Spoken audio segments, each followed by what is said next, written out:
So looks like it's weathered too. Yeah, it's like you know the quote Jocko Willink, Navy SEAL. Okay.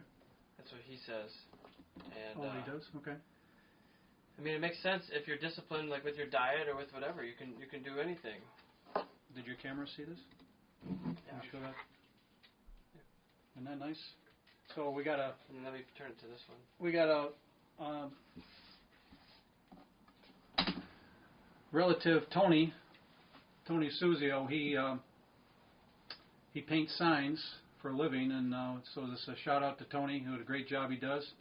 My wife actually bought me one of those for me, so I have it underneath my in my family room, showing how discipline equals freedom. It's a very good reminder every day. Yeah, absolutely. So his sign is company is Tony Paints, Signs and More. Tony Suzio is the name. If you want to get a sign made, personalized, it's number 734-620-7389. Once again, 734-620-7389. Great painter. Yeah. He'll do walls, he'll do individual signs, whatever you need. All right. Very good. So I got Paul Swahn here today. You've been on a podcast before. You're the second time guest. Second time.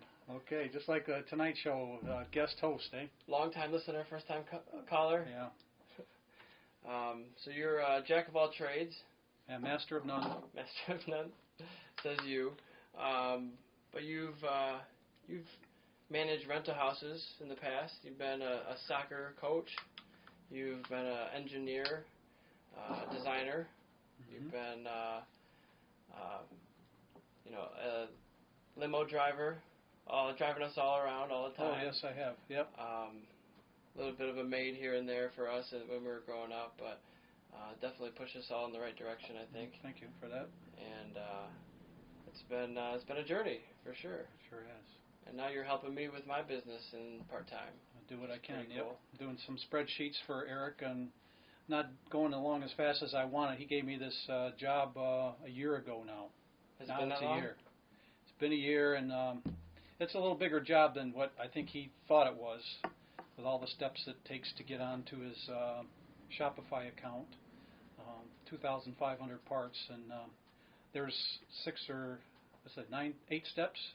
It's quite a few. 8 steps to the process, and every one is very, if you've ever worked in Excel, it's very tedious at best. And so I'm at step 9 with 2,500 parts. So it would have been better to take like 100 parts at a time and take them through the whole process. But that's a learning process. 100 parts and get that done. 100 parts and get that done. So it's repetition. You get that drilled in your brain. So now I've done these 8 steps, but I did step 1 a year ago, and then step 2 and step 3, and to go back and do it again, to do step 1 again, I'd have to read up on his process sheets on how to do that. So we're learning, and in the process of doing that, we also I proofread your process sheets so that you could get your guy in India going. In the proper direction, and he's up and running and putting out a lot of good information for you, and so that's good. Yeah, he's making good progress. I have a full-time worker in India now, and that way I can basically have a couple times the amount of work done rather than hiring someone here in the States physically working for 3 or 4 hours a day.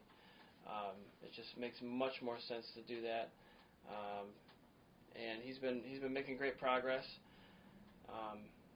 His goal is to make 2,000 new listings every month, and that's brand new products from shipping from my vendors and from here. We have 7 rows of shelving here, and tires, of course, some over here, and helmets. We do actually have a couple helmets for sale. But you got a lot on drop ship too. Yep. Yeah, and OGO Power Sports is coming online very soon.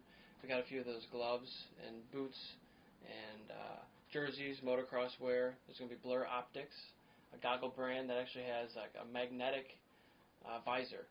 So you can just change it out with a magnet. Just really quick, 4 seconds. Quick release, quick. Instead of having to finagle and get that really tiny mesh piece or whatever you call it, probably a vinyl plastic, changed out. So the only problem you've had with your going back to the India guy is recently they've had a cyclone. Yes, they did. I wasn't even sure what a cyclone actually was. It's not a hurricane. It's not a tornado. I say it's like a tornado on top of the water. Right. So it's not really involved too much with the water, but just really fast winds, and they were devastated. They had power out in the whole city, trees everywhere, and I don't think they have as secure of houses as we do. So it might be easier to crumble, I think, in a place like that. And now you have a pandemic, and now you have a catastrophe. On top of that. And we were just talking the other day about the flooding in northern Michigan. Northern Michigan, not too far from here, and 10,000 people evacuated. It's like every time you turn on the news, it's like, oh no. I heard there was from that flood. There was the dam breaking. I think it was called Wixom Lake. There was a lake associated with that the river flowed into, and $4 billion with a B, $1 billion of damages. Wow. So the owner of the dam is being sued. Yeah. I guess it was close to being a 100-year-old dam. So. Yeah, and I had read that in 2018 they said it was not strong enough. The infrastructure needed to be updated or replaced. And no one did anything. And nobody did anything until, oops, now it's too late. Yeah. Well, luckily no one was. I don't think anybody was injured or killed, so that's a good thing. And right before I was leaving work today, I saw somewhere in Russia near the Arctic Circle, 20,000 pounds of, I think it was diesel oil, was released into the water. They had a pillar in a basement somewhere collapse, and it released all 20,000 tons of this waste or this product, harmful product in the environment. It's like everything seems to be going wrong now in the world. Just know more about it, that's all. Yeah, everything's right in your face because you click and refresh all the time on the news feed. Right. Google News. I look at Google News. Where do you normally get your news from? I really love the Wall Street Journal. I subscribe to the Wall Street Journal every day. I have for the last few years. A lot of good, comprehensive information, world news, business news, stock news, information about health and welfare. Excellent reporting. There's some other local newspapers that I don't get anymore. I just get so much more information from the Wall Streeter. So they're very good. And then with the subscription to the Wall Street Journal, you also get the available app on your phone. So even if you don't not able to read the newspaper itself that day, or you're at work or somewhere else lounging, you can access all the articles on your phone. Gives you updated stock reports instantaneously, and lots of good information. You think they're pretty neutral, or are they conservative or more liberal, would you say? I think they're pretty much middle of the road. I think they give a balanced. If I would say, they're probably more conservative than liberal. Yeah. Okay. Yeah, but it's money well spent on that information. Wall Street Journal. I've been thinking about the New York Times. I look at their website here and there, but every few articles that you look at, it'll stop you and say, "Oh, you've reached your limit now. You have to pay to use it." You have to actually subscribe. Yeah. So I don't actually subscribe, but that's the one that I go to is Wall Street Journal. Or I'm sorry, the New York Times. You know, I started. The reason I started getting the Wall Street Journal, I work downtown at an athletic club, and they started getting the Wall Street Journal, and I hadn't been around it most of my life, and I saw what articles were in there, and I started reading a few articles, and it was so good that I had to have it myself. So good, a lot of good takeaways there. And I'm always, one of my things is I always, when I see a good article, I'm always ripping out articles. Yeah. I've done this for 20 years plus, even when the kids were very young, ripping out articles, and I save it for Eric, and I save it for my other son, Kevin, and my wife, Laura, and anyone else at work that I might find something interesting in there. And I'll rip up the paper, I'll tear it apart, and give all these people this information that I think would be helpful to them. And some appreciate it, but mostly my son Eric and Kevin. Thanks, Dad. Thanks, Dad. I'll read it, but I don't know if they ever do. But I'll let them know I'm thinking of them, and hope I'm not a pain in the butt. But I just want to get them the up-to-date information. Yeah, it's just like now it's become the modern day sharing of a link. You know, Yeah, it's the same thing. It's exactly. just analog. Yeah, right? Yeah, that's the old-time version. Yep. There's nothing wrong with that. Yep. Well, I do get a lot on the Wall Street Journal that I can rip out and tear you, but if I send you the link, you're only going to be able to read a portion of it. Oh, yeah. So that's why I don't send you that stuff. I gotcha. Makes sense. So, yeah. Very good. And today is a special day. You have reached your full year of exercise. Yep. Tell me about how that got started. Well, I've been exercising a little over a year now. That was a few days ago. I hit my 365 days. That was my goal.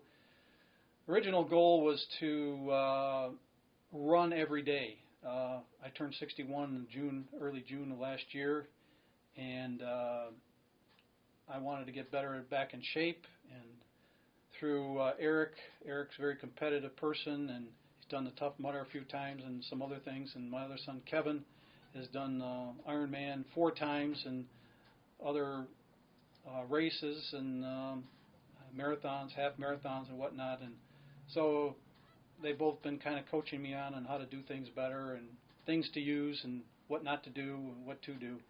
So I ended up getting, back in 2018, October 2018, the DAC where I work, Detroit Athletic Club, had a employee fitness program. And I was reluctant to join. One of my coworkers said, "Come on, Paul, let's go and sign up." So I did sign up. And it was October to December, see who could lose the most amount of weight. So... but you weren't really overweight to I begin wasn't, with. Well, I was, as you get older, you get to gain a few pounds. So I could lose a little bit. So in the time frame for the event at the DAC to see who won, I actually, from October to December, I won the event losing the most amount of weight during that time period. And that was about 10 pounds. And I think I got a $50 gift certificate and, accolades of, hey, you lost the most amount of weight. So, I kind of got in and the guy that I was signing up with at the time, he didn't even make, 4 weeks. He said, get into it, forget it. Oh, yeah. So it's perseverance, it's discipline. Yep. It's that same old thing, discipline equals freedom. Exactly. And our results too, discipline equals results could be another reason for instead of freedom. Yeah. After winning that, I just kept on going. And part of my success in losing the weight was due to I've converted from eating breads and pastas and spaghettis, and I still have a pizza here and there, but I've gotten rid of a lot of bread goods, with starches. I think that's helped. And so every lunch I have spinach salad. Okay. Spinach salad, a few tomatoes, and some cheese on there, a little bit of low-fat dressing, and so that's what fills me up. So even though they provide our meals at work, which is very nice of them, I still bring my own so I can filter down and get down to what I should really be having. So I've restricted my diet quite a bit. So moving on past the December time frame, I just kept on eating better and better. But for some reason, I found one night I had a nosebleed at the DAC, and I couldn't stop the nosebleed. So I had to go to the ER, and I had a 191/101 blood pressure, which Wow. is like stroke zone. So it was like a wake up, smack me in the face. I could have had a stroke, Yeah, this is heart real. attack, or whatever. Doctor gives me a test for see if I had a heart attack, and so far I was good. So kind of like shook me up. So I figured I really got to buckle down. I think I had some soup. Now soup is very high in sodium, which increases your blood pressure. Mm. So a little bit of salt on me really does it. And I found also caffeine does it. Okay. So I found a whole bunch of stuff: sodium, caffeine. Chocolate's got all the Caffeine, yeah. caffeine in there. So I try and limit it as much as I can. So after that was kind of a wake-up call. So I bought Runner's Magazine. I saw that on sale and thought, maybe I'll read up on running. So I got the magazine, the very first magazine. In fact, I brought it today as a reference here. The very first magazine I got was it's called Runner's World. Runner's World, and one of the articles in there is Streak With Us, and this article really inspired me. This is issue 3 of 2019 of last year, and this guy really inspired me. This gentleman here looks kind of haggard and older, but he's an older gentleman. I'm not sure his age, but Do you know his name? yes, his name is Robert Kraft. Now, this guy started running. Robert Kraft started his run streak in 1975. 1975. And he's done it every day since. Wow. Now, he's run 8 miles every day. Now, at the time that this article was written, it was 44 years later. 44 years later, this guy, he's run 129,200 miles. That's crazy. That's phenomenal. So, that inspired me to see what I could do. Now, he runs 4 miles one way and then 4 miles the other way. So and he's on Miami Beach. So he's got a nice soft surface to run on. I'm running on streets and, he runs and he's got an entourage of people that he comes out like 5 o'clock every day after the sun's pretty much setting and it's not so hot in Miami Beach. He's got an entourage of people who run with him. It's pretty cool. Every day. Yeah. And he says they sign a guest book to run with him, and he's had over 3,000 people run with him that he can keep track of. So this is what inspired me to run. So I set up my own run streak, and actually there's on Facebook there's hashtag run streak RW run streak, which I haven't signed up for that, but you can if you want to. Check it out. And it's inspiring stories on Facebook about people who have running every day. I'm not good with Facebook. I'm good at Strava, and so that's where I post my information. But Run Streak on Facebook is very inspirational. That people running 1,600 days in a row. People that I follow. Yeah. And it's inspiring to see what they can do. So this is what got me running. So with that criteria in the book, it says, hey, you don't have to run far. You just have to do it every day. So the trick is the discipline of running every day. Yeah. So I built that in, and the goal was, the minimum was at least run a mile. Sure. Run a mile a day. So at first, I wasn't really a runner, so I started running just the mile. And, at first it was a little bit tough because I've never been a runner.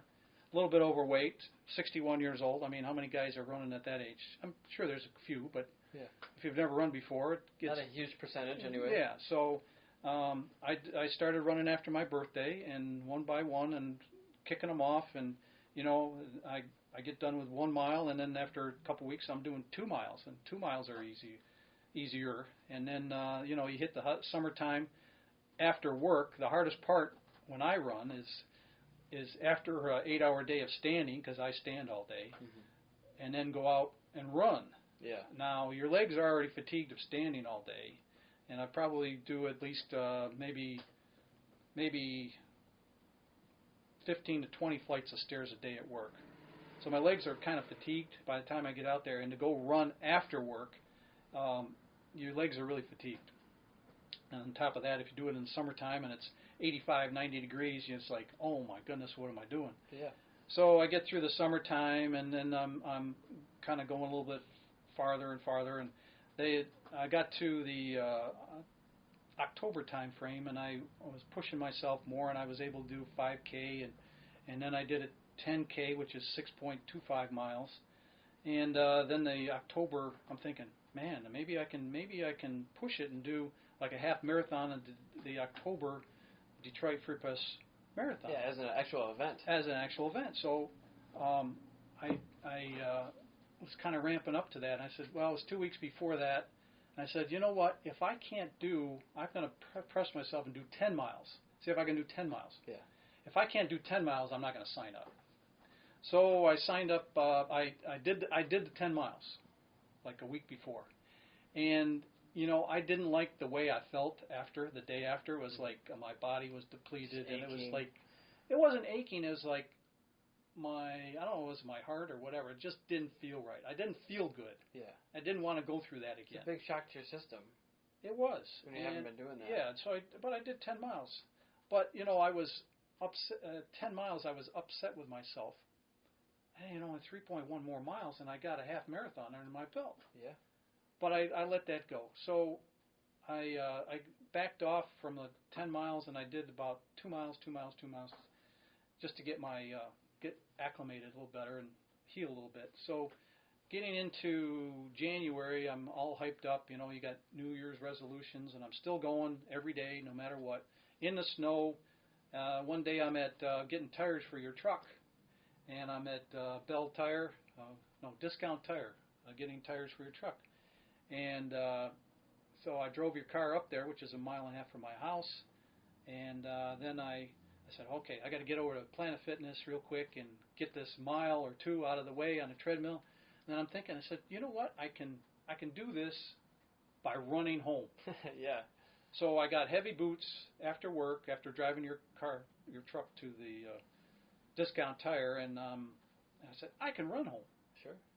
So I start running home. I'm trying to use the time I have and opportunities. I had to walk home anyway. I might as well run. Right. So I run home in the snow, 6 inches of snow, and I'm actually running in tire tracks because I don't want to run 6 inches, lift my leg up more. And so I ran 1.5 miles home in the snow. And in the meantime, I got people in the street because I'm running in the street. Yeah. And they're coming toward me.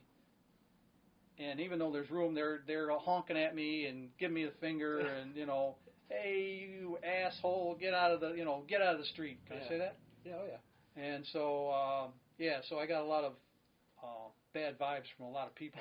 Yeah. But I did it anyway, and I created my streak, keep the streak going. Yeah. So getting into January, I get new make New Year's resolutions to do better, do more, blah blah blah. So I ramped it up, and I actually did 3.1 miles, which is 5K, every day in January, every day, religiously. Bumped it up. Yeah, I bumped it up, whether I was outside or at Planet Fitness. If it was below 30 degrees, I went to Planet Fitness, and that worked out. Planet Fitness is good. So I got through all of January doing 5Ks, and then I got into February still doing 5Ks, about 8 or 9 days into that, and I was then beginning to train for a half marathon in March. Okay. End of March, that the one Gary, our cousin, was going to go for. That ended up being canceled. Was it Ann Arbor? It was Ann Arbor one, yeah. So I'm thinking Kevin, Eric's brother, sent me a running chart on what to do at certain times before your race. So what you do is you go to March 28th or whatever it is and back off. That's your birthday. Mm-hmm. You back off so many weeks and you do this and you work up to that. So I got to a point on one day it was 10 miles I had to run, a long day, in ramping up to that marathon. And so here I am at Planet Fitness, and I get to 10 miles. I said, you know what? I've been there before. I've been here before, and I regretted not going a little bit further and getting the half marathon, 13.1 down. So I did 13.1, and so that felt great to have that. I can legitimately say I've done a half marathon. Sure. It was That's not the typical way most people do it. It's okay. I did a half marathon on a treadmill. I did my first half marathon. It wasn't an event. I just was going out for a run, and it was like, oh, well, I feel good. I guess I'm going to keep going. Mm-hmm. No intention of doing one that day, and it just kept going. So it felt good to get it out of my way, but the next day, your body was revolting a little bit. Yeah. And my left Achilles was bothering me a little bit, and it's been plaguing me ever since that time. So I still run a little bit, and but my left Achilles was always bothering me, and so I ran through. Ended up that marathon ended up being canceled due to COVID-19, and our friend Gary, our cousin Gary, ended up doing his own half marathon on his own in the public park. But I never did sign up because the COVID-19 came around. And so April 1st comes around, and I'm still trying to run with the sore Achilles, and I had it being iced and whatever, and I finally got to a point where I could not run. Yeah. You said you ran like a half mile down the street. I didn't even go a half mile. Yeah. It was like 10 houses down, and I said, I'm hurting myself. It was painful, and I'm thinking, I'm hurting myself more than I'm helping at this point. So I put ice pack on. I said, okay, I got to keep a streak going here, and I might have to relabel this streak. So my running streak turned into an exercise streak. So, it's not how I started out, but it's a way to keep going. Sure. If you can't do this, what can I do? Yeah. So again, it's the discipline, it's the fortitude, it's the idea of persevering through. Find a way to get it done. So April 1st, I started biking. Kevin loaned me his specialized road bike that he used at Michigan State on their cycling team. Yeah. And is a good tri-bike, and it's a good road bike. It's got 700 real thin tires, a 700 millimeter by 23 wide, very thin tires, very lightweight. I think aluminum or carbon. It's not carbon. It's probably aluminum, but it's super lightweight. I can lift it up with easily with two hands up over my head. Super lightweight, super good shifting. Now it's probably a 10-year-old bike, but it's in excellent shape. It's got shifting with the paddle on the hand grip on the brakes and the thumb trigger, and it's just a perfect shift. Yeah. I still have my Swahn Continental from 1973 that I still ride, but compared this one to my Swahn Continental, the Specialized to that is like coming out of the dark ages to this thing. It's just dramatic difference. Dramatic difference. The Swahn Continental from '73 probably weighs, I'm thinking 30 pounds more. It's a steel frame and chrome wheels, gummall tires. I saw Ed. You talking to Ed the other day? He was talking about gummall tires. Well, I have one of those gummall tires. Yeah. And Ed, if you ever see this, I'm going to show you my bike one day. It's almost a museum piece. It's in good shape. For sure. It might belong at Stalls. Yeah, could be. And was that red when you bought it? Or No, was it was always orange. I wasn't sure if it got faded through the sun or something. No, that was in fact, I checked it out. That was I needed some new tires, so I checked out for tire size, and I went back and I found that was the only year, 1973 was the only year that they made that color. Okay. So anyway, fast forward. So now I'm riding the bike, and I really like riding the bike. It gets me moving fast. So I'm riding the bike, and so from April 1st to June 2nd or 3rd was my 365 days of exercising every day. and so I got over 1,500 miles total, 1,501 miles total, and of either running and biking combined. There was 780, I think it was 782 miles of running, and over 715 or so of biking. That's great. And the year before was how many? 0. 0. So if you go to my Strava, you go to your Strava and you look at athlete performance activity. Yeah. It's like up 1,400% from a 0. year ago. From 0. Yeah. So that's those are things that pushes me. I found the Fitbit.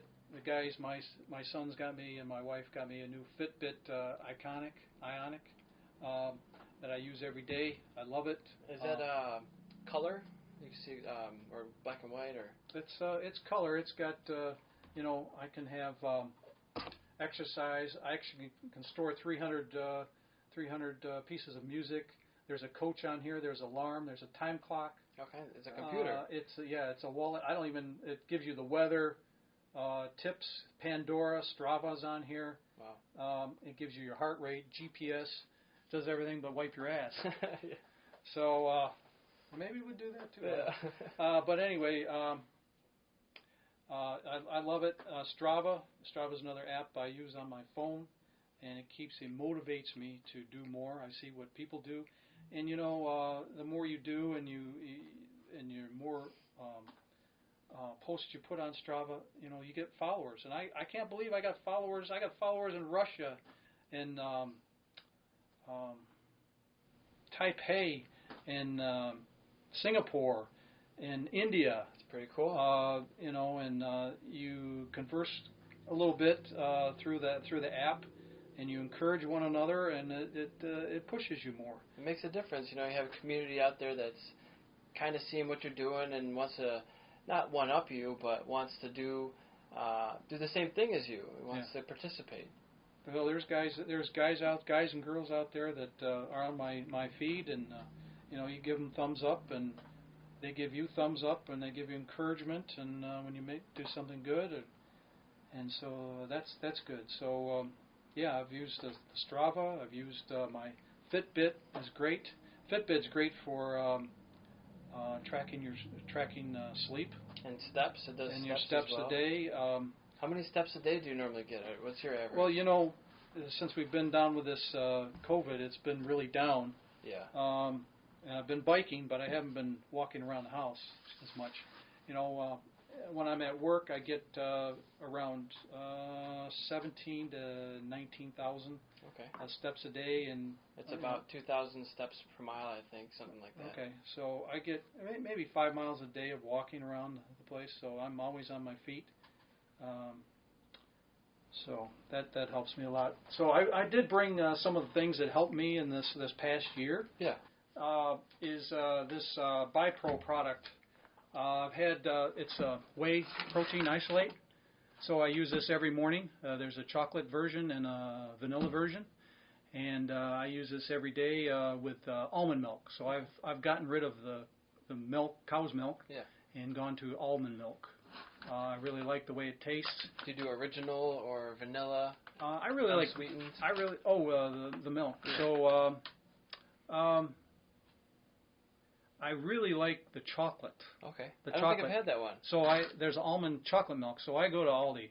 It's only $1.79 for a half gallon. You go to Kroger, whatever, it's going to be almost double that. So I use when I use chocolate BiPro, I use the chocolate milk, and when I use the vanilla, I go with the almond milk unsweetened. Okay. And so, but this is a shout out to Greg Grumman. He's one of my followers on Strava, and a big promoter. Is a friend of mine from Minnesota.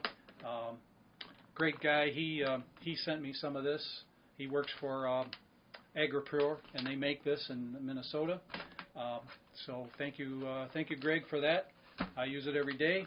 And then a couple other things I use is this, and I want to shout out to Greg again.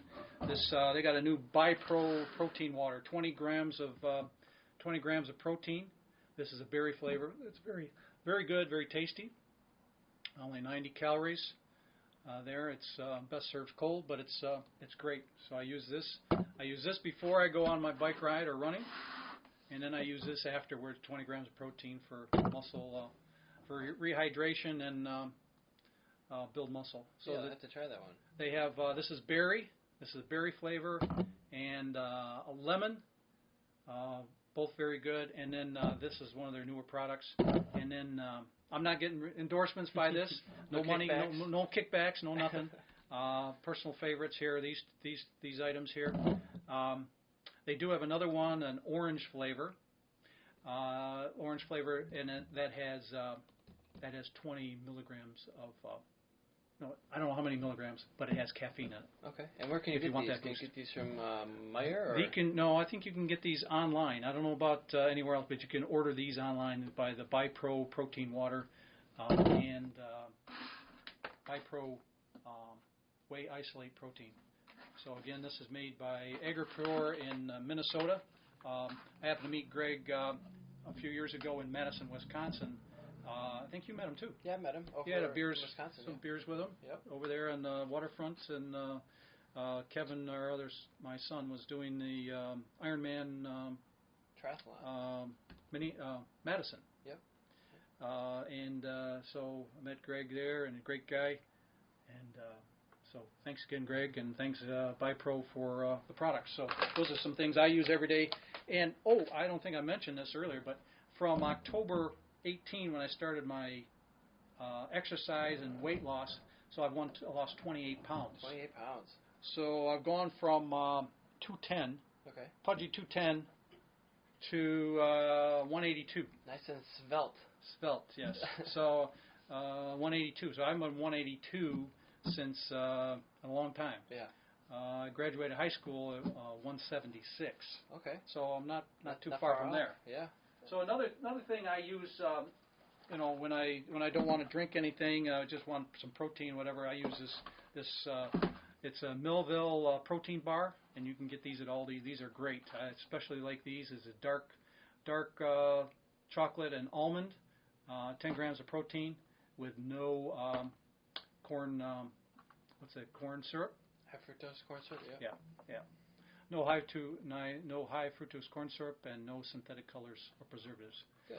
Very reasonable, $1.75 for 6 bars. A lot of sugar, or how much? 7 grams of sugar, which isn't much. Yeah. So that's not much. So anyway, that's another thing I really love. These are things I really like. Another thing that really helped me promote me and get me motivated is with my phone I have the YouTube app, and I just during this COVID-19 I typed in motivational speeches, and every day I listen to a different one. I usually try to find the longest ones if you got an hour run, because that's I go over an hour on biking. So you don't have to switch it up. So sorry for that. It was spam detected, so I wasn't going to go for that. You can, if it's not a longer one, you could always put it on a playlist.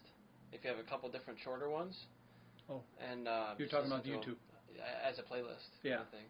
So I really like listening to the motivational speeches, and Les Brown is on there. David Goggins, if you've ever heard of David Goggins. David Goggins is an ultra runner.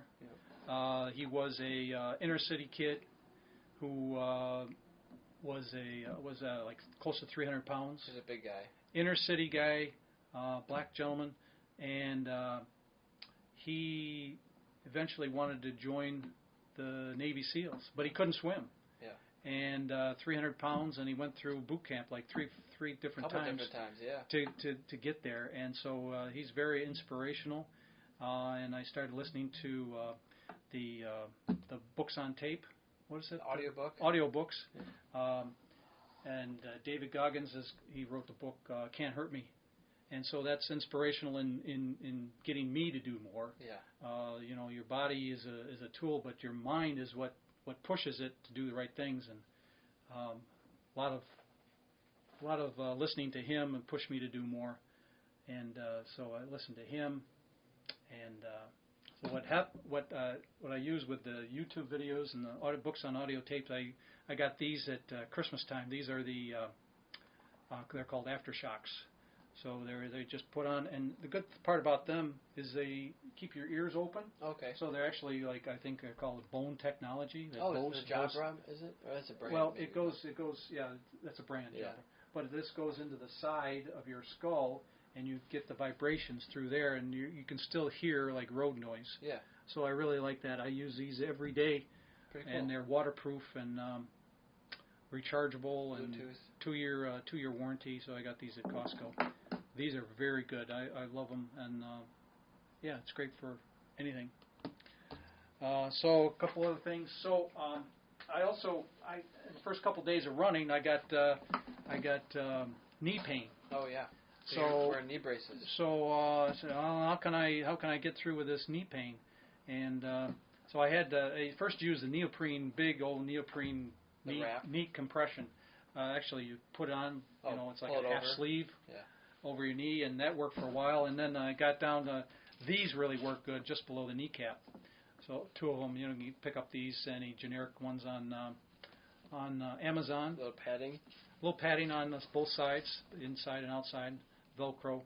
And so these are like under $20 on Amazon, but that helped alleviate my knee pain.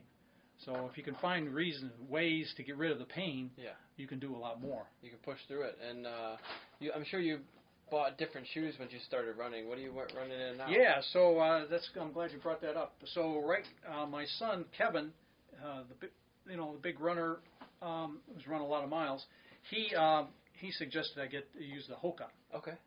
And I love the Hoka. This is a Hoka Clifton 4. There's newer models. This is probably a 3 or 4 year old model. Not that it's that old, but this is over 800 miles of running on these. So they've seen better days. Might be due.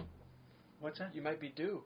Yeah, I have another pair, but You're not running right now. I'm not running right now, Yeah. so I saved those for that. But these Hoka Clifton 4 are great. You can see the big thick cushion here. They're like running on marshmallows. It takes a lot of the shock out of the legs and the back and whatever. So I would highly recommend any Hoka. That's good. They are a little expensive.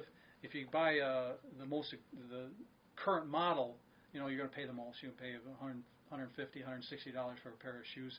These, you can still get the Clifton 4s. These, you can get them because they're discontinued if you can find them in your size. Sometimes they run specials on Hoka One, I think it's called, .com.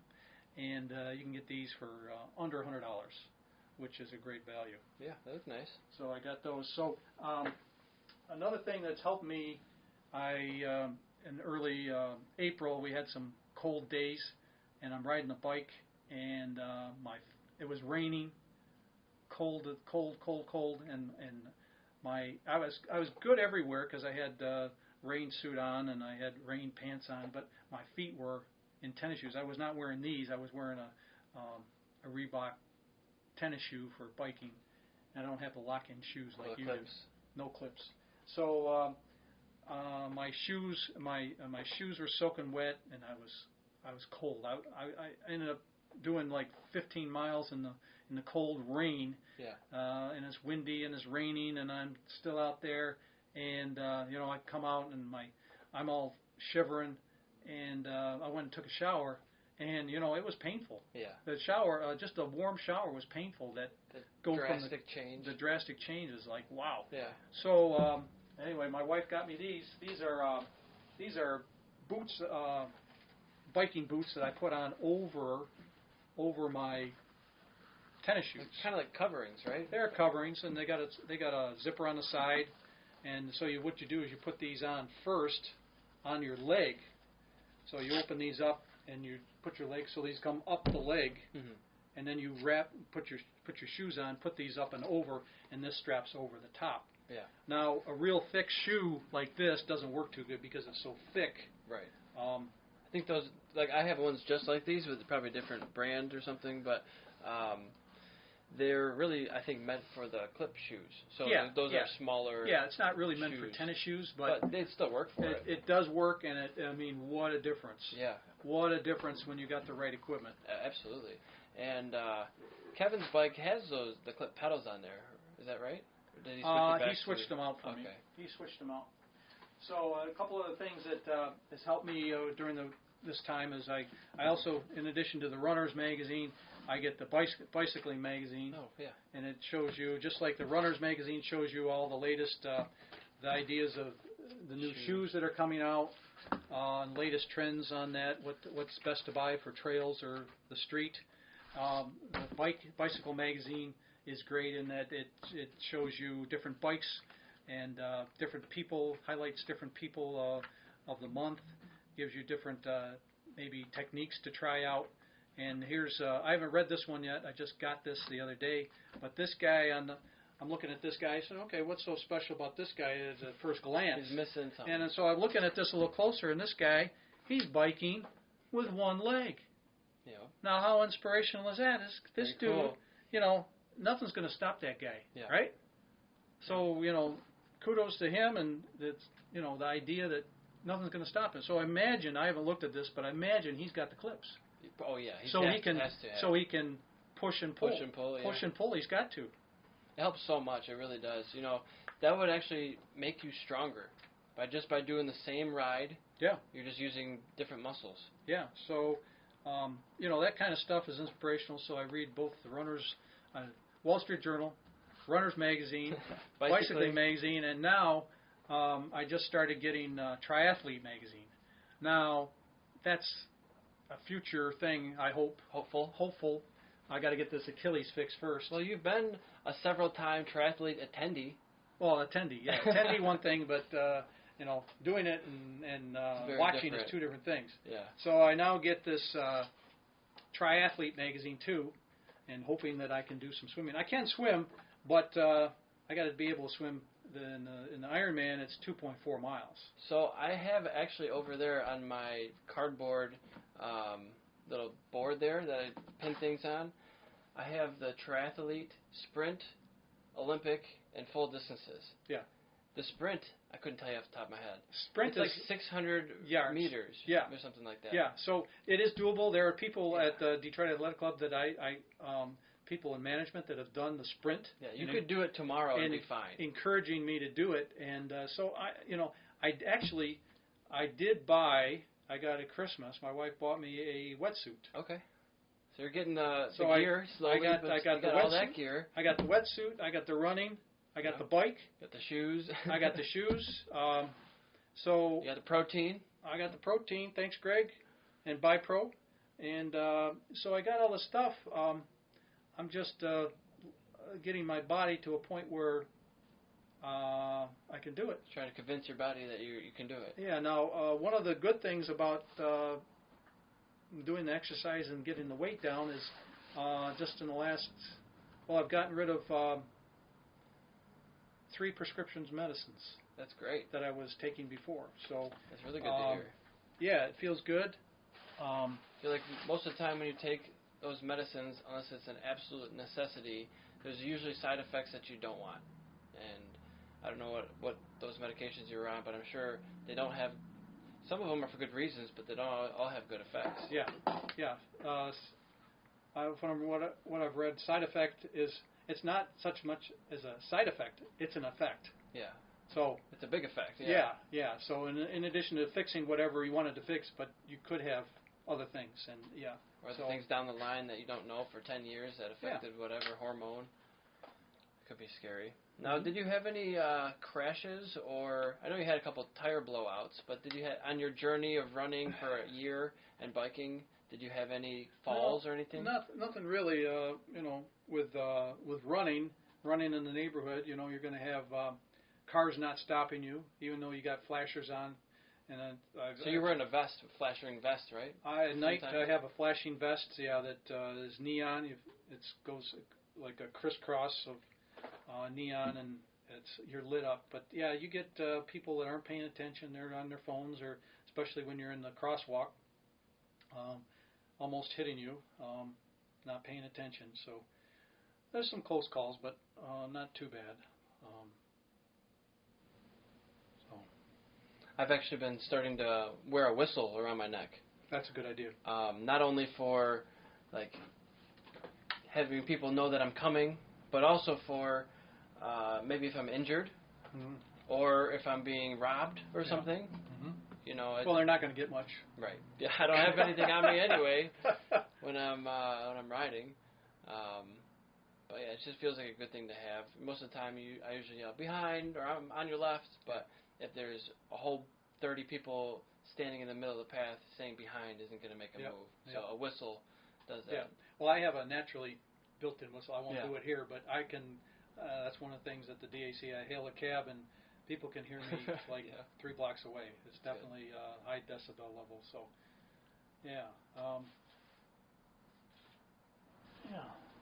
And what financial cost would you say was associated with your year of exercise? You probably saved some money on gas. I mean, you walked home from getting my tires changed at one time. Yeah, well, I had no one else to pick me up. Cause, well, instead of taking Uber. Yeah, I guess I could have, but yeah. At financial costs, really, it's to do what I did is not much. You got your investment in the shoes, which isn't all that much. You're going to have anyways. You're going to have pair. Yeah, you're going to have any shoes, but a little investment in these good shoes. I mean, I love Hoka's. I don't know that I'll ever not have Hoka's. I just love them so much. Luckily, Kevin has so many bikes that he's trying to pawn them off on me. Please, Dad, hang on to this. Use it if you want, because he doesn't have room in his apartment. Yeah. I it's good that I could, and it's his bike. It's not my bike, but it's just light years ahead. So luckily, I didn't have to buy a bike, because a specialized bike like that is probably $1,000. Yeah. But even that's not an outrageous amount for a bike like that. Other than that, I spent. They had a great sale at. I haven't used it yet, but the wetsuit. Oh yeah. They had Roka. Roka's the brand, ROKA.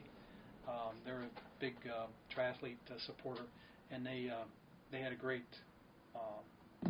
Christmas sale. Was it Christmas? It was after Thanksgiving sale. Mm-hmm. So it was a $450 wetsuit, which I normally wouldn't spend, for like $135. Oh wow, big on sale. So it was that was like a no-brainer. Yeah. And then so she got me some. My wife got me some glasses, water glasses. Okay. Goggles, and also a bathing suit, which is meant for pool training. Yeah. And it gives you more buoyancy in your butt area, because as you're swimming, my rear end or whatever seems to sink. I think it does a lot of people. Yeah. So it gives you, there's more, if you want to call it junk in the trunk. Yeah. In the trunks, it gives you some buoyancy to make you more level to swim better. And that was only $35. It was like $100 for $35. So I said, hey, give that to me. I'll give it a try. Makes you float easier. Makes it probably less stressful to stay afloat, anyways. Yeah. So output that way wasn't all that much. Just eating right is the main thing there. Yeah, I have it in my mind. I want to do at least a sprint triathlon. I'd like to do an Olympic triathlon as well. And those really aren't crazy distances. The Olympic is actually less than Ironman. Oh, yeah, it's significantly less. It's maybe a quarter or something like that. I'm not sure, but I know it's a lot less. Yeah, and like I said, I think we could probably both do the sprints tomorrow. I mean, we wouldn't be finishing first for sure, but we could complete it. It wouldn't be that crazy. Well, my goal, if I ever get to an Ironman or a marathon or anything like that, is definitely not to be first, because I'm... Yeah. And maybe not even in the age group, Well, not with that attitude. Well, you're right. You're right. Give it 5 years and you already get those magazines, right? Yeah. So it's cool to see that progression, though. I would have never pegged you as wanting to do an Ironman 2 years ago. Well, I don't know if I ever will, but I mean it's a what they call a stretch objective. Stretch goal, yeah. Stretch goal. That's definitely a stretch goal. Yeah. So, Well, it takes you out of your comfort zone. I feel like I'm growing by doing something like this. I've never done public speaking or radio broadcast or whatever you want to call it. You got to start somewhere. And with the whole editing and of everything, it's finding out how to distribute it to all these different platforms and what to say, what not to say, who to have on, what to talk about. It makes you grow. So when you're doing something new with exercise, it makes you grow mentally, physically. Makes people around you change things too. Mm-hmm. Like Mom is biking and walking, and I saw her on Strava the other day, did a 5-mile bike. Yeah. And maybe she wouldn't have done that if you're not right. If you're not pushing so well, hard. I probably wouldn't have done this if you and Kevin hadn't been so, everyone's getting a little bit of, encouragement from one another. Yeah, and there was something that I think cut you deep when you were first starting to exercise with the guy at work. So there's a good friend of mine, I love him, named Dreek, at work. So I just started, this is last year, June 1st or 2nd. And it was 4 days, I'm glad you mentioned that. Yeah. 4 days into my streak. Just started, 4 days. Just started. And you can make up any reason why you can't do something. But I had, at the time, we were having some remodeling done at our house. And as soon as I got up, the electrician was there for a while. And then the painters were there for a while. And, by the time I got to work, there really wasn't much time at all to get my run in. And I didn't do it. And that was 3 o'clock in the afternoon, my start time. Yeah. So I see my friend Dreek, and he says, and I said, Dreek, we push one another to be better and run more and just be more active. And we talk, we're good friends. And I said, Dreek, it looks like my streak's already done. He says, that's okay. He says, I knew you weren't that committed anyway. Boom! Ouch. Oh! That cut me deep. Oh, yeah. Way deep. And, I got to thank Dreek because I think without that, that really cut me deep. So at the end of that day, I was so determined. I get off at 11 o'clock at night. So it takes me pretty much a half hour to get home. So I still got a half hour to get that run in. All I need is a mile. All I needed is a mile. 10 minutes. And I can do it at definitely quicker than a half hour. Yeah. So I should find where that is, where that turning point was.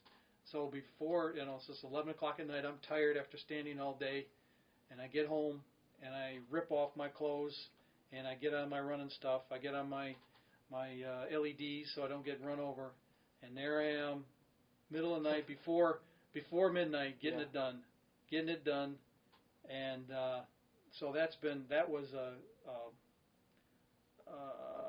a good thing to happen at that time, I guess. Yeah. And just the perseverance, the discipline. Right. The discipline to do what you say you're going to do. Yeah. I didn't want to be known as a quitter.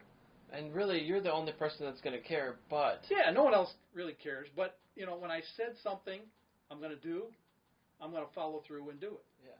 So, I like to say my word means something. Yeah. And know that nothing is going to just...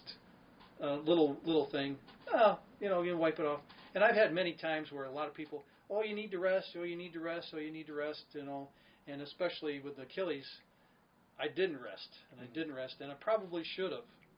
And now I understand the need for rest, but what I should have been doing is run a day, bike a day, run a day, bike a day, run a day, bike a day, do something, CrossFit, something, not to focus on running every day, and that's what damaged my ankle. So I don't know, did I mention I have it partially torn? Yeah, you mentioned it. I don't think you talked about it yet today. So I went to the doctor 2 days ago, and I have a partially torn Achilles tendon on the left side. And I thought I had something else, but the doctor said no. So, yeah, she's sending me downtown to Henry Ford Hospital, downtown at the Pistons facility. Okay, yeah. They have a Detroit Pistons have a new facility downtown, and they're associated with Henry Ford Health System. So I'm going to see one of the trainers of the Pistons. That'd be cool. think his name is Derek Chen. He's Okay. a physical therapist, so I'm going to see him, and I'm going to have a ultrasound done on the Achilles just to see how much damage is done. From the look of it, she says, because I have a bulge there on the back, like a bump on the back of my Achilles. Does it hurt to touch? It can when it's inflamed. Yeah. Luckily, I haven't run on it in a while, and it's eased off.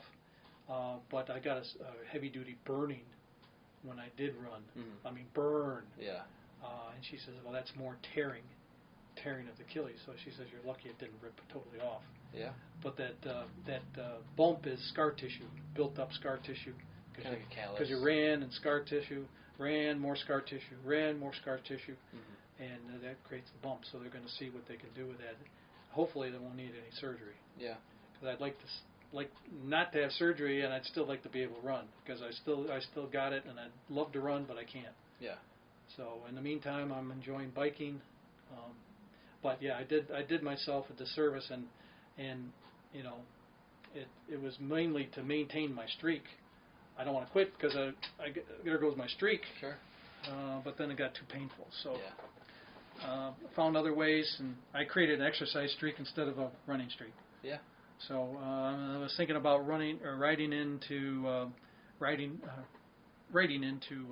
Runner's World editorial section about, hey, if you create your streak, this is what can happen. Yeah. And you know, it's good to keep a streak, but don't do it so much it's going to hurt you. Yeah, you should do that. You know, David Goggins is incredibly inspirational, but he's also very stupid. He's hurt himself. Oh, yeah. I mean, he went from doing 0 miles to showing up for a 100-mile race that he thought was a stage race. He thought you would do this in a couple of days. Yeah. He's like, I could probably do 25 miles a day, you know, something like that. He showed up. No, it's in one day, 24 hours. How much can you run in 24 hours? Yeah. You shouldn't show up to that type of race with no training. Well, I've heard him do that, but he also, like 3 days before a 26-mile race, he had no preparation and just did it. Yeah. So there's some incredible grit there. Yes. He calls it callousing the mind. Yeah. You callous the mind to persevere through thick and thin. Yeah. And he's a Navy SEAL, so you know, and you got to have some callous mind to be able to do what those guys do. For sure. I just mean that there's sometimes a better way to go about it. Oh yeah. Oh yeah. And you know, now I know, you know, the body needs rest, and I wasn't heeding that. I was focused on the streak. Yeah. So. And I've had some overtraining injuries myself. I felt like I tore my quad a couple years ago, and the culmination of it, I was doing a couple 100 miles a month. It was a lot for me on the bike, and at least 100 a week. And I just had squatted down to pick up a bin of Guitar Hero guitars and take it to Play It Again or one of those places, and I just felt a tear, and I felt it. And I went to the ER right after. I was like in shock type of thing, and that was from a know nothing. I wanted to bend down the right way to pick this up and not use my back and use my legs, and it just had enough. And what's unfortunate is your body doesn't care about what your goals are. That's something important to remember, because you want to do all these things, and you want to I want to do 100 miles every week or whatever the number is. Yeah. And then you have an injury, you can't do it. It's frustrating. But that allows you, like you said, to do something different, whether it's strength training. I just had my buddy John over here. I'm still editing that one, and he's really big into weightlifting. And he's now a 2-time national champion motorcycle racer. And he's just from Clarkston, a couple minutes away from here. And that's something I need to get better at, I think, is more strength training. But I've been trying to take a break with my wrist. It's pretty good now. I just fell over maybe a month ago and hurt my wrist out in the trail that I have in the backyard. But that's what I like to do, is body weight exercises, do push-ups and pull-ups, because it's quick. You can do it in 10 minutes, and you can do it anywhere. There's no excuse to not doing push-ups, because you don't need any equipment. You don't need to be a specific place. It's easy to do, and you have your own weight to move. Right. before this whole pandemic, late last year, I had signed up. I had changed my gym membership from just being at Planet Fitness to I have a network of 10,000 gyms now, and through your healthcare. Well, yeah, through my healthcare. One of the reasons I did that is because I now have access to pools all around here, and so I can start doing the swimming training for thinking about this triathlon. Yeah. So good. I done it only a few times, but I felt strong in there. I felt like I was good, but I mean, you're so rusty after not swimming for 2 years. Right. You think it'd be nice to have a pool in your backyard, but I wouldn't really want to have a circle pool. If I'm going to buy a pool, I want to do laps. Well, they got I think it's called it's a endless pool or something like that. Yeah. So you got I think that Michael Phelps he sponsors, or he's a head talking head for one of those. Oh yeah. It's a constant flow, so it's a maybe 12 foot wide or long by maybe 8 foot wide, and it's a constant flow of water going toward you. Yeah. So you're swimming through that. You're staying in place like a treadmill, but so you don't have to have something real big. Right. That'd be one way to do it for sure. Yeah. And tell me about your soccer coaching years. Oh. And how did that come about, and what did you learn from that whole experience? I coached soccer. I coached 8 seasons, spring, fall, for 4 years. And our team was called the Dearborn Heights Wolverines. It was already named before I got it. Yeah. So my son Kevin was into soccer. He liked soccer, and so did you. You like soccer. And the team, Kevin's team, he went through 1 year of it, and these guys were in 4th grade. 3rd grade going into 4th. Okay. And had a great group of kids, and the coach said after like one half of season, he says, "I've had it. I'm done. Does anyone else want to do this? Because I'm bowing out."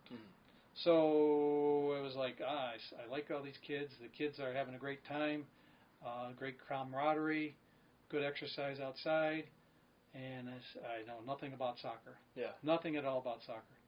And so I said, well, so I stepped up.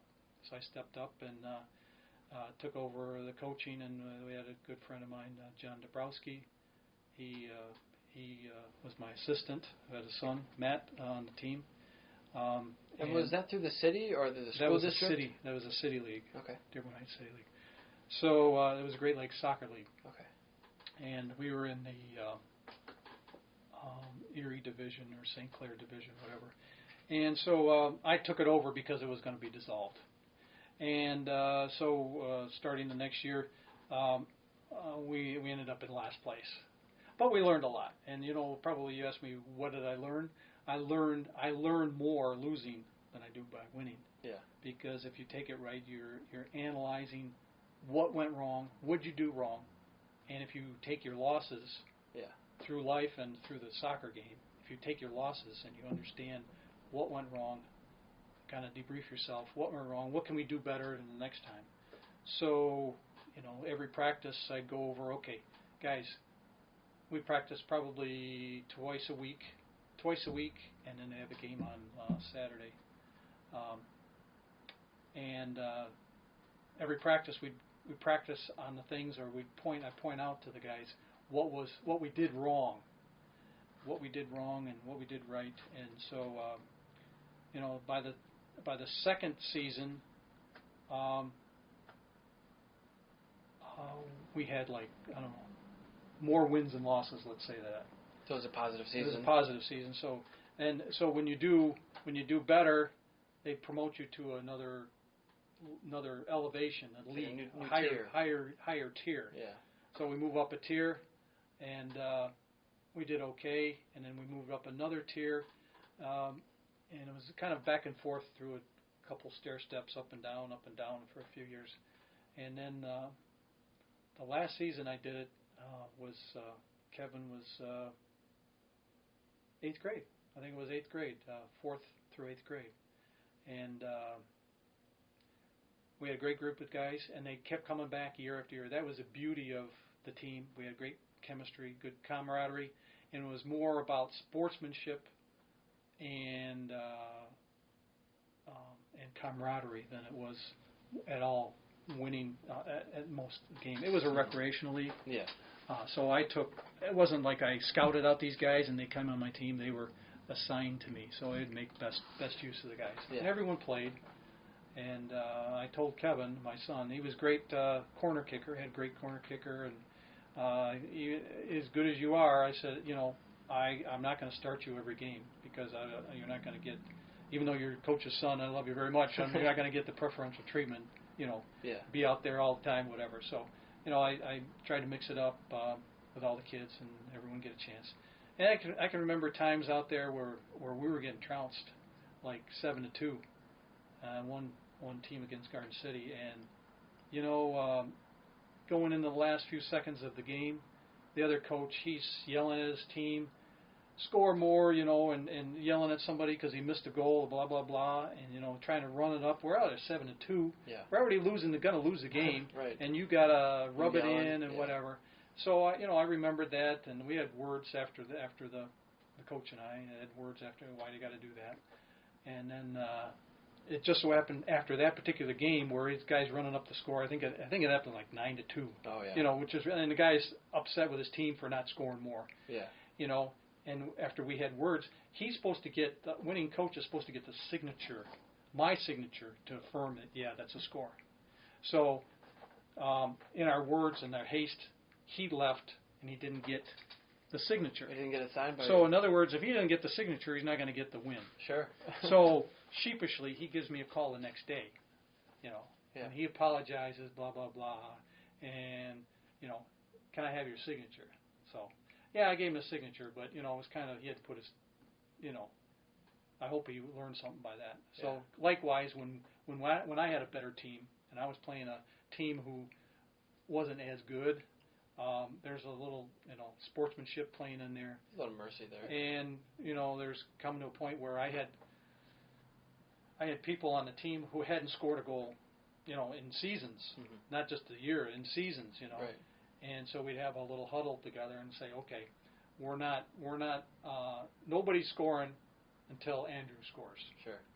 So, we all get together and, some of the kids forget that for a second and say, hey, Joey, what did we say? Oh, yeah. So get it to Andrew, or get it to somebody who hasn't, right? Or or make sure we pass it around and don't run up the score. So it was good. We had. I wish I would have brought the book because right. I got a book. You made. I got Laura made. My wife made a great book, edited book. Self-made book she had made with all the pictures of all the years and how much fun we had. We actually had a banner called the Wolverines. I remember. And I still got it. Wolverines kicking actual Wolverine, the animal kicking a soccer ball, animated. Brought that to every game and it was nice doing that with the kids. I really enjoyed it, and I go to the high school and the next year. And after we're done playing, actually last year we won the championship. First and last year ever, we won the championship. We had a great time, and everyone got a trophy. And so the next season, they're playing in high school. Now my kids are playing JV and varsity. Yeah. And so we had a team, Crestwood versus Devon Child. Yeah. And I'm up in the stands watching them play. I got guys on Crestwood. I got guys on Devon Child, and. I'm saying, hey, great job, Joey, for Divine Child, or great job, Kevin, or for Crestwood. And I'm saying, hey, the guy turns around, whose side you on? I said, I got kids on both teams. Yeah. So it was nice to see the kids out there, and it was nice when I went to the school. Hey, coach, how you doing? So it's it was good camaraderie, and I love the kids, and still get Christmas cards from some of them. That's cool to see. Yeah. So that special. was great. You don't get that every day. Yeah. So the most I learned. I learned the most by losing because you analyze what you did wrong. Yeah. If you do it right, you don't sit there and analyze. Okay, why did I win? Why did I do this? Yeah. You relish the moment and and move on. Right. But when you lose, if you think about it right, you're okay. what can I do to fix this? Yeah, absolutely. Yep. And you were a catcher, is that correct, for quite a while? Oh man, catcher in Little League. Little League. Yeah. I thought you played longer than that. Well, I played, from like 6th grade through junior high and into junior high baseball. Yeah, I was on 2 teams at the same time. Yeah, I played catcher. I played pitcher. I really loved to pitch. I had a good fastball. One of my friends in City League I played against, I had a real good fastball, and I was playing against a friend of mine who was on another team. He was on the Yankees. I was on the Vikings team. I was pitching. He was batting, and I was thrown in close to him because I knew he couldn't hit in close. Yeah. And kind of going into this zone right here. Well, really tight. I got a little too close one time. I hit him like right in the zone right here. Of course, he goes to first base, and and I said sorry. I didn't mean to do it. Blah blah. Didn't need to get that close. And the next day I see him at school. And he shows me this black and blue spot right here, and it's still got the lace? stitching, the stitching laces go wrapping through there. Yeah. So I said, oh, sorry about that. But yeah, I was a good batter back in the day, and I batted cleanup, batted fourth, and so your cleanup. If the idea is if you're a good batter, you get the guys first, second, and third batters on base, and if you're a good hitter, you can knock those guys in. So hit a home run. That's why. I didn't hit any home runs, but I could really smack it out there. But the problem with me was I couldn't run. No. Back in the day, I was heavy. I was as tall as the coach. I was probably 6 foot in let's say 7th or 8th grade. 6 foot tall, and probably close to 170. Okay. I was big for my age. Yeah. But the problem with that was I could hit it, but I couldn't run. Yeah. So where I would be hitting a long ball out there, I'd get anywhere else get a home run, I'd get a double, and the coach is throwing his cap down like, I can't believe you only got a double. Yeah. So that kind of stuck with me over the years. Right. And being overweight, and I can remember the kids when I was young. Back in the day, it's called me U-Haul Paul. U-Haul Paul. I had a load to carry with me. Yeah. So those are the damages to my psyche over the years. And, you're still running away from them. Yeah, to this day, running and biking away from them. Yeah. I didn't know that part about you. Yep. Yeah, as a matter of fact, I still have that baseball uniform. Yeah? And I did wear it, maybe 10, 15 years ago. Halloween costume? For a Halloween costume. Yeah. So that's how big a kid I was in 8th grade, and I could still wear the Halloween, as a Halloween baseball uniform. Yeah. Back in the day. And your dad was pretty into baseball. I remember him going to a couple of games with us. Yeah, well, he wasn't into baseball all that much. No. He went to a few games with us. I remember the first time we went to Old Tiger Stadium. Well, actually, we went to Comerica. First Okay. time in Comerica that it opened, like Yeah. 1998, 97, 98, and it was such a spectacular place compared to Tiger Stadium that he had tears in that place. Yeah. He just loved every minute. He couldn't believe, and it was his last year of life, and he couldn't believe how beautiful it was, and just being there. I think he realized, his days were numbered. Yeah. And appreciated the moment. And you and I and our family went, and he and Grandma went. So he wasn't a big sports fan, but he did appreciate the moments and loved being with you guys. And yeah. Yeah, I posted that. I showed you that picture the other day of Steve and Grandma. I think that was actually at CC's in Westland. Okay. Have to do see if what Kevin said. See if I could get the timestamp or GPS data location from that. But CC's isn't even there anymore. Nope. The pizza place. And I cinnamon rolls. Yeah. I always used to get those. Oh yeah. Good times. And you had a dirt bike or a mini bike growing up. Was that I correct? did. That was your first bike. Yeah, I saved up all my money. I had a mini bike. I saved up all my. I had a paper route. This is going way back. This is like 1972-ish. Prior to that. Yeah. And saved. I had the paper route, so I saved my money and I bought that. And then later I got a Honda Mini Trail 70. It was a gold one. Okay. So it was an automatic clutch. So you just instead of pulling in on the clutch, you just let up on the gas. Okay. And shift up and down accordingly. So, yeah, but I had a mishap on that. I don't know if you know about that. I think so. Go ahead though. Oh, okay. I got to embellish that. Yeah. Got to embarrass myself. Well, that was maybe one of the reasons why you didn't want me to have a motorcycle at first. Well, yeah, but it ended up with the same crash that you got there on your helmet. Oh yeah. The scratches. Right, yep. So yeah, I had this Mini Trail 70, and a friend of mine lived about a block away, and so I drove over on that. So I was just 15 or 16. And so drove my Mini Trail street legal license, motorcycle license. And I go over there, talk with him a little bit. He was changing the oil on his Thunderbird, 1968 Thunderbird. Changing the oil on that. He had it up on ramps. Okay. That I just threw out just last week. Up on ramps. Those red ramps. Yep. Just threw them out.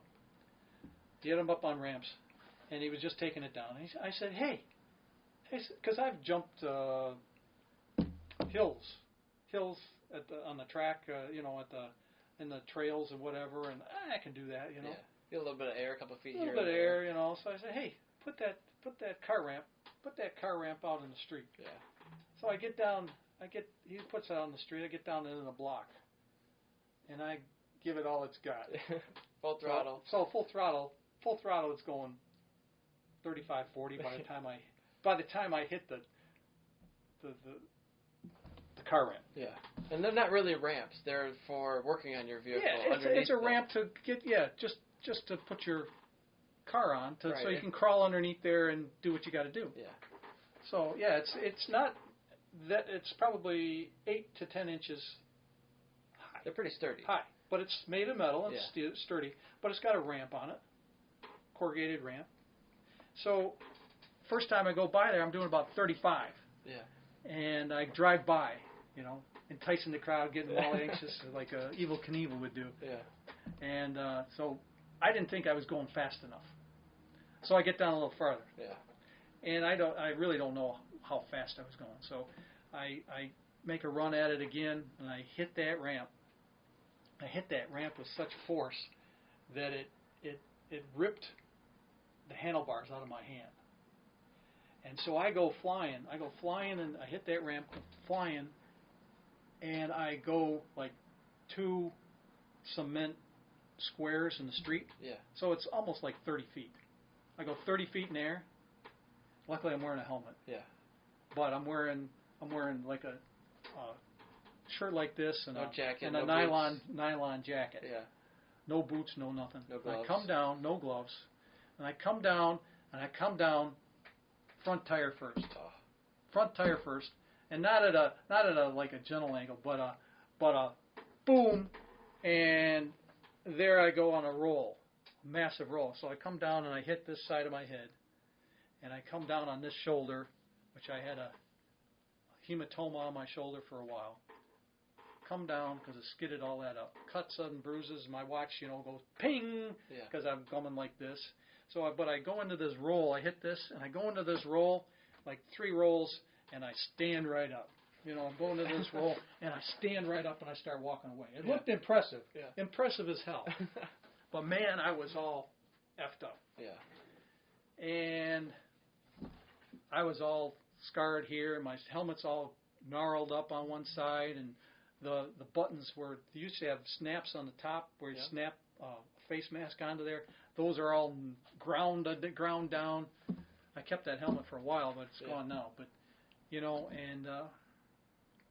man, lucky I didn't hurt myself too bad. So my group, my posse, they wheeled the bike home. I walked the bike home. I don't even know if it would start. I wasn't up to riding it. Yeah. We get home. My mom takes me to Oakwood Hospital emergency room, and I'm laying there on the table, and I can't move my neck. Oh, yeah. You know, and the doctor comes in and talked to me, and it's like I was making light of it, and the doctor's like, he's not saying the word, but he's like, you asshole. Yeah. What the hell are you doing? You know? And so, I mean, I thought, I think my neck was going into shock. I think it went into, you know, it did hyper strained the muscles around here. Yep. And yeah, I thought I had a broken neck. Wow, that's scary. Which that'll change your life right away. So thank God that didn't happen. But yeah, it took me a while to get back on a bike. But was it your arm? Did you break your arm that time? No, I didn't break any bones. Didn't break any bones, but sure effed up this shoulder. Okay. And then later that year, I wanted to go out for the high school wrestling team. Yeah. And with the wrestling team, and so you got to get a sports physical. So I go and get a physical, and they say, okay, take off your shirt, you know, do your check, do the cough, all that stuff. And I turn around, and he's checking my back, and he says, oh, what's this? And it was a hematoma, which is a blood, a grouping of blood. Kind of? It's like a scar with a lot of blood underneath the surface. And it usually go away, and it eventually did. Yeah. But he says, I can't let you wrestle because that could rip open and you could burst. Yeah. You could bleed out. So it was big bulge there, and for years I had it, and luckily I don't think you can see it anymore. But yeah, that was so I never did wrestle. But yeah, so the ground's hard. The ground is the cement is man, not forgiving. So no, it's not. You got to wear your gear. It's the only way to do it. But all this exercise really gave me a appreciation for what your brother Kevin's been able to do. Yeah. 4 Ironmans, working on a 5th. He was supposed to be in Santa Rosa this year. In a month or so. Yeah, it was supposed to be in the middle of July. I was supposed to do that. I just talked with him this afternoon. It's been postponed and maybe canceled for the rest of the year. So they're not going to do that. But, just a little bit of running and biking I've done compared to the amount of biking and running and swimming he's done. It's really a phenomenal thing that somebody can do that. It's significant, and not to diminish at all what you're doing, but you also got to think they're racing. They're not just doing these miles at a leisurely pace. I'm going well, I'm not leisurely, but it's the most for me. Yeah, sure. I understand. They're like, I'm going to beat you. I'm going to beat the next guy. Right. And to some extent, they're racing to themselves and their own limits because I don't really know, but in a race like that, you have to not necessarily race that guy who's going a little bit faster than you. You got to do your own race. Because if you try to do a 7-minute mile and you're at an 8-minute mile, you're going to blow up, so to speak, and you're not going to be able to do it. It's going to be it's not going to be good for you in 10 miles where you push yourself too hard and now you got to walk. Yep. So a big shout out to Kevin and all Ironmen. What really impressed me is after the races, after Kevin gets done, he gets done about last 4 races around 12 and a half hours. And you have 17 hours to do this. And so after he's done, we usually stick around the finish line, wherever we're at. We've been to Boulder, we've been to Madison, Wisconsin, Lake Placid, and Whistler last year. Whistler's beautiful. But we stick around the cutoff line, the finish line, and we wait for all the rest to come in. And it's really inspiring, and the crowd is very encouraging. Lots of loud music and just a good party atmosphere, great atmosphere. And just to see those people come in, and it's very inspiring. It's still stuck in my mind is how many people in Madison especially, how many 60-year-olds, 70-year-olds, and one guy was 80 years old. Wow. 80 years old, finishing under 17 hours. That's awesome. And for an 80-year-old guy to do that, my wife and I look at one another and say, what the hell? This is something we can do. But you got to get off your ass and do something. Yep, for sure. The hardest part is just getting out the door. Most of the time, once you're out the door and you're starting to move, it's like, okay, yeah, that's the best bad. part. Yeah, it's just getting from bed to there. Yeah. Now, I did find in my running, I watched Kevin on his Strava. He can run any time of day and night. He works 12 hours a day, and after 12-hour work, he gets off work at 5 in the morning. He goes for a run. Yeah. It's a 5-7 mile run. Yeah. So I said, oh, if he can do it, I can run in the morning too. I didn't. Any time of day, yeah. I really didn't think it was my thing to run in the morning. Yeah. But I know my legs are fresher. And you're not working an entire day on them and then going running. Yep. My legs are much more fresh in the morning than at night. And probably, I would assume you'd have less traffic, less people, less congestion. Yep. And I like getting it out of the way. Yeah. It's not hanging over your head. Oh, I got to get home and get this done. You get it done, and you get it done early, and you go about your day. Yeah. Yeah, I would like to be more disciplined with my exercise, but right now I'm trying to do so many different things. It's hard to. You can only keep so many plates juggling in the air before some come crashing down. Well, in a way, I've been kind of lucky being home. Yeah, with the pandemic, you're not working right now. Since March 16th, I've been home. Yeah. I've been doing stuff around the house, but first thing in the morning, I get out and I get my biking done. So. You're almost in early retirement. Yeah, it's like I got so many things done, but it's good. I'm ready to go back. Yeah. And retirement for you is in how many years? We don't know. We don't know. We don't know. It's up in the air now. I'd like to be at the DEC there long term. Long term? Yeah. So you don't plan on taking the full time off, sort of? But we'll see. We'll see when the time comes. But I don't have any plans at this point. None that I'm willing to disclose. Okay. So place in Bermuda maybe? Huh. No. Never been to Bermuda. I'm sure it's nice. But we've been to China. Yes, I have. Yep. Tell me about your experience with China. So I was in 2009. I was laid off from Ford and Visteon. I was a design group leader. I had about 15 people that were working for me, and we designed instrument clusters for cars, and sometimes, I also did automatic temperature control units. I was between two different groups at that time.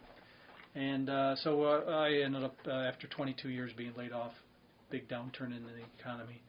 So I was offered retraining dollars by the federal government. It was a big drop in the economy, and they were offering people retraining dollars, the federal government, if your job was sent overseas. Now, my job was sent to India. So very specific.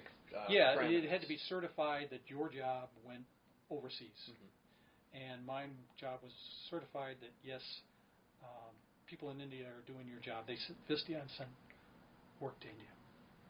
So you could either get unemployment for a period of time, or you could better yourself and go to school.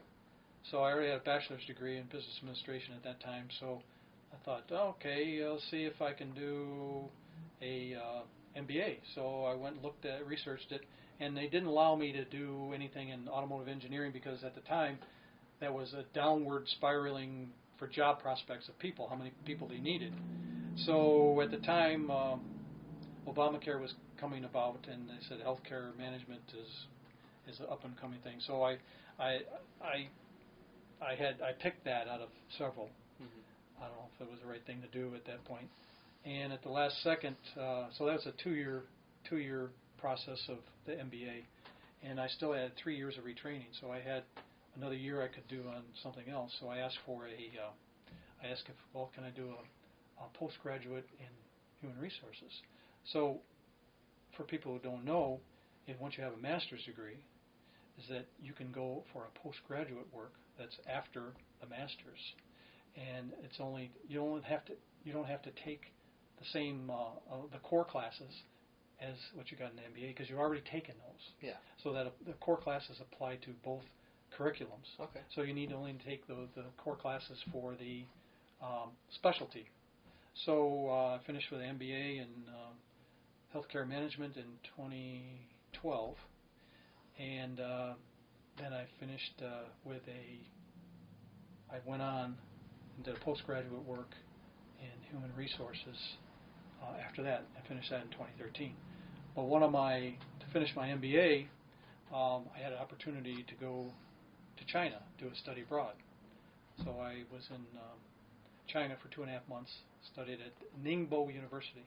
It's a little bit south of Shanghai, and it's my professor warned me.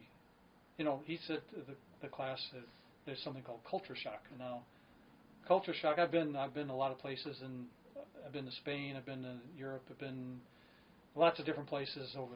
And you know, I thought I've been enough places where culture shock is not going to get me. Mm-hmm. So I go to China, and China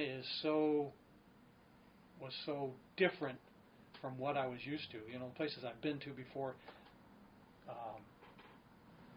You could at least maybe read something, but with Chinese characters and whatnot. Yeah, different alphabet. Alphabet people are so different. Great people, love them. So I get over to China, and it was like, whoa! I got a culture shock, and I was actually thinking to myself, how can I get out of this? You know, I've had 2.5 months to be here, and but I persevered, discipline, and had a great time. Finished out 2.5 months there at Ningbo University. Met some great people. Chinese people are very warm, loving people. And in a sense, I was better treated in China than I am here. Walking down the street here, I'm just an average Joe. Yeah. Walking down the shopping center. You, right? Over there, in China, it's like I'm about 1.5 feet taller than most of the people. Yeah. And I stand out, and they are receptive to Western culture. They want to know about you. They're curious about you. Yeah. And I can remember I come around a corner, like at this historical place, come around a corner, and I hear, all those people, look, and pointing at me. Are you looking behind you? Yeah, pointing at me. And it's like, okay. And they'd send their kids over to me, and I'd have 3 or 4 kids on each, you know, I'd put my arm around them like this, and they take pictures with me in the center. It's like, dude, who am I? Yeah. You know, I think you're a celebrity. Yeah. So, but it was good. It was good, and got to see Shanghai, Beijing, a place called Hangzhou. Got to see Great Wall of China, Tiananmen Square, Forbidden City. Had a lot of pictures. Took over 900 pictures over time, and got to see a lot of through our university. We got Davenport University. I got to see a lot of the businesses in and around China, the automotive manufacturing areas. Herman Miller, I think, has a shop over there. Okay. So it was very interesting. But a lot of their industry is very labor intensive. So they got a lot of people. They got to employ them. Instead of building machines that'll do something fast, they just employ more people, which is understandable. So very clean city. You won't find graffiti. Yeah. Okay. You'll find graffiti like you see around here. People waste money and spend, you know, spraying graffiti on walls and whatnot. You don't see that. I don't know if they're afraid of getting caught. Yeah. Or they don't want to spend the money. To get killed on the spot. I don't know, but cut their hand no, off. I won't say that. No, they're good people. I don't know if they do that in China. Oh well, I don't want to go there, but you know, the citizens and the people I saw there were great warm people. Great experience. So I got a question for you about India. Do you harbor any resentment to losing your job to India, whether that's the company or the climate?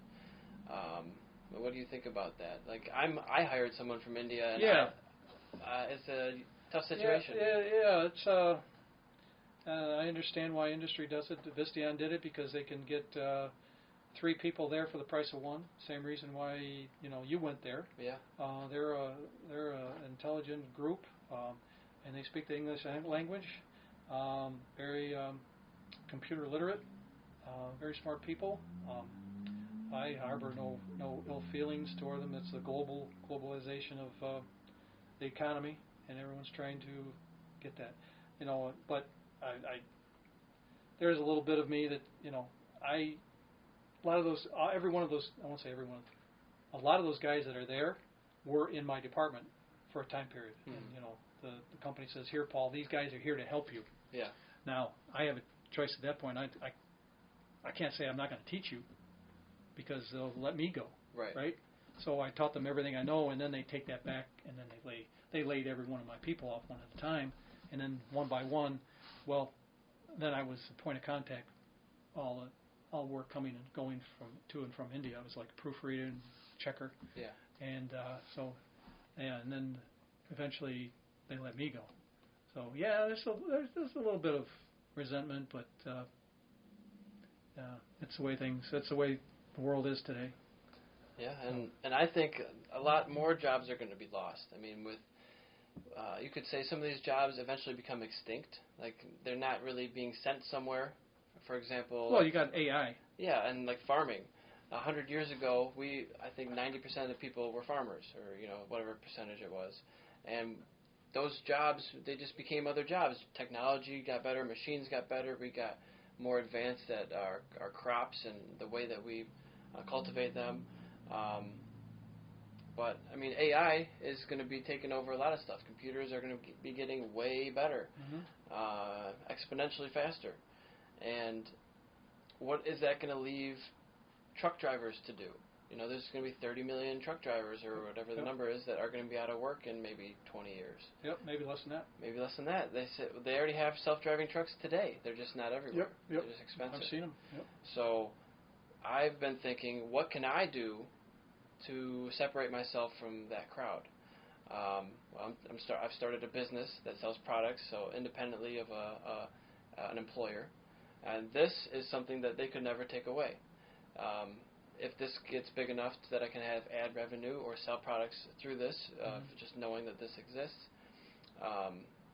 this is any creative endeavor that can't be replicated by robots or computers is something that is future-proof. Yeah. So you got to look at what those things are, and that's what I'm trying to do, is trying to future-proof myself. That's good. So where can people find you online if they want to find more about you? Are you anywhere? I do have a Facebook account. Facebook? But I don't post very much. If you go there, you'll see I have a friend, shout out to Tyrell Foster.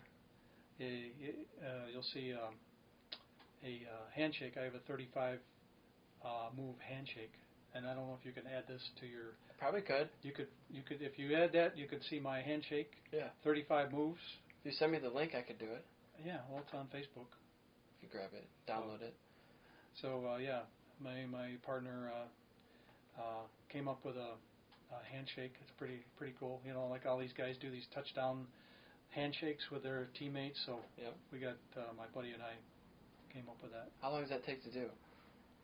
Well, it goes on and on. It's like I've had people say, "Man, I got other things to do," as a handshake is going on. It goes on maybe 40 seconds. Okay. Well, 40 seconds is a long time for a handshake. Yeah. So we perfected that. We haven't done it in 2-3 months now. It's going to take a while to get back to it. So get the rhythm. Get the muscle memory going back on it. But Tyrell's a great guy. I love him. If you had a message for the world, what would your message be? Oh, man, you better cut this out. We're getting deep. Yeah. Do you have what would you want people to know, or what would be on your epitaph? Do you have a message? He cared about people. Because I do care. I care about you. I care about Mom, but I care about more than just our family. I care about people, treating people right. Yeah. People treating with compassion, and he cared for people. I mean, I'll do anything I can to help people, and find jobs, and I've sent a lot of people different job postings on the internet, and people I know were in trouble or whatever. And, yep. That, and I love animals. I love dogs, especially dogs. So I remember you were big with the rabbits we had. Well, it was more compassion for the animal, Yeah. Not that I really liked a rabbit, but I hated to see them neglected in a basement, and So yeah. You went out of your way for it, though. I remember that. Yep. I went to a sanctuary, and it ended up giving them to a rabbit sanctuary, and how many countless hours of volunteerism in getting food for the sanctuary, and donations and whatnot, time spent there. So, yeah. Soft heart for animals. Yeah, for sure. And is there a political or social issue that you would like to see gain more momentum? I'm not at liberty. I don't want to No. I'm not going there. Okay. So you can cut that right out of there. No problem. Yeah. You don't have to say anything. Yeah. No comment. No comment. That's fine. Do you have any questions for me? Yeah, back in 1992, why did you... No, I have nothing, no. No, I don't remember. I was too young. Yeah, I know. I'm just kidding. Just kidding, no. No, I often wonder...